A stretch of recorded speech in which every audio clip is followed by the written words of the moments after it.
যেখানেই থাকি না কেন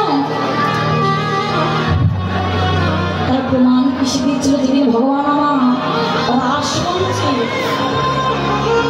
যেদিন মুরলীর ধ্বনি করে গোপীদের ডাকছিল, এক একটা গোপিনীদের নাম ধরে ডেকেছিল, সেদিন কিন্তু গোপিনীগণ কোনো কোনো গোপী স্বামীর সাথে শয়নে ছিল, আবার কোনো কোনো গোপী সন্তানকে দুগ্ধ পান করাচ্ছে, আবার কেউ কেউ একটি করণে দুল পড়েছিল, আরেকটি যে করণে দুল পড়া বাকি রয়েছে সেই সময়টুকু আর পেল না।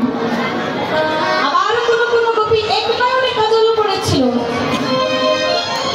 আরেকটি নয়ন যে তার বাকি আছে তার কিন্তু আর সময় পেল না। সব কিছু পরিত্যাগ করে গোপী চলল আমার গোবিন্দ দর্শনে। কেননা গোবিন্দজি আমার বাঁশিতে করে নাম ধরে রেখেছে রে,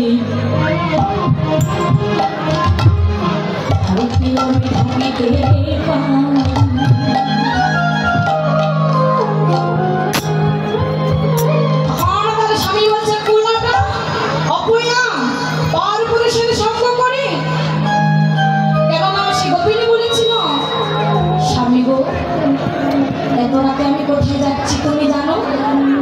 আমার যে পরম পতি গো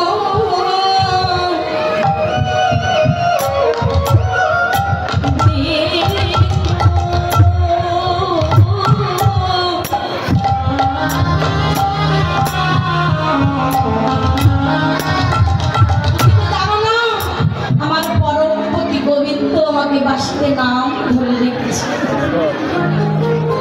স্বামীরা কিন্তু সেদিন আর বুঝলো না, পতি এই তো আমি পতি, আমি তোর পতি তোর সামনে দাঁড়িয়ে আছি, আবার তুই পতির কাছে যাবি?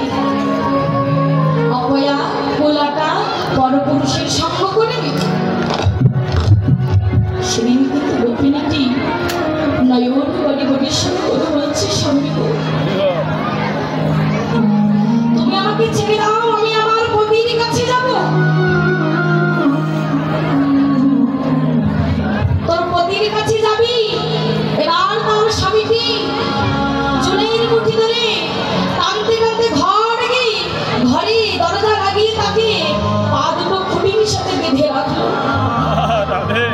যা দেখি এবার কেমন করে তোর পতির কাছে যাস।